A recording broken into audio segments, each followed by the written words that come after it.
We are in an epidemic of bigorexia and male body dysmorphia. Men who look in the mirror and see either peperamis or blobs, rather than the medium-sized body they've probably got.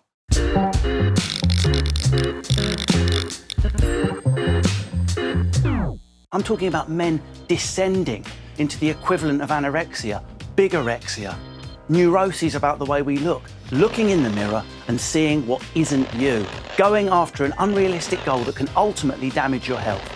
On my latest lads' holiday, 5 of my friends refused to take their t-shirts off because they were insecure about how they looked. Back in my dad's day, it was like, man boobs out, rave, bomb in the pool.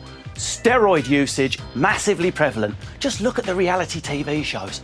You can't get that body just from doing a little bit of cardio. If you think I'm just being dramatic, we live in an era where male suicide is at its highest. Male eating disorders are on the rise. This is a huge thing. Men are looking in the mirror and their brains are tripping out. The end result, Cardiff High Street is full of people that look like they were made by the X-Men. These are men injecting themselves. This is bigorexia in action. If I ask these men, they say back to me, Russ, you don't understand. It's what a bird wants. It's what women want. Women want a big, strong bloke that can lift them up.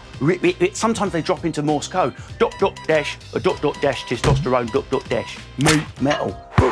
Listen, ladies, I don't presume to understand what women want, but mostly, gentlemen, the primary characteristic that a woman is looking for is a man that isn't an arse. Something that will be made much, much worse if you inject yourself with steroids, ironically. Bigorexia is not new. It's come in several phases. It started with Joe Weider and Arnold Schwarzenegger when bodybuilding exploded years ago. My dad was heavily involved. My dad's neck was bigger than my thigh.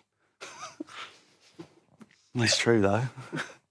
I'm not suggesting we shouldn't eat healthily, be a bit toned, do some exercise, make an effort, gents. Everyone likes that.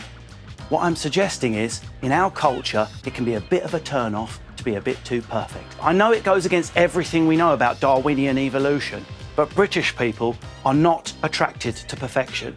It made me the opposite of my old man. He was 17 stone, shaven-headed, doorman, metal welder, lifeguard, semi-competitive, bodybuilding, oiled athlete nutjob. And he had me for a son, a skinny pepperami stick with a glittery question mark over the top.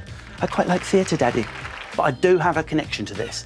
I've never used steroids myself, really, Poirot, but my dad did. My dad massively used steroids. He injected it, he lifted massively heavy weights, and it turned his aortic valve, the one that looks like a Mercedes sign, into a bicuspid double triangular flap. That could happen to you, gentlemen. So instead of 3 flaps opening every time you breathe in and out, 2.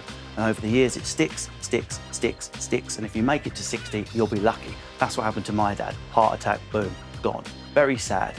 The only upside, I can now do stand-up about him and pay my mortgage. Stay healthy, gents.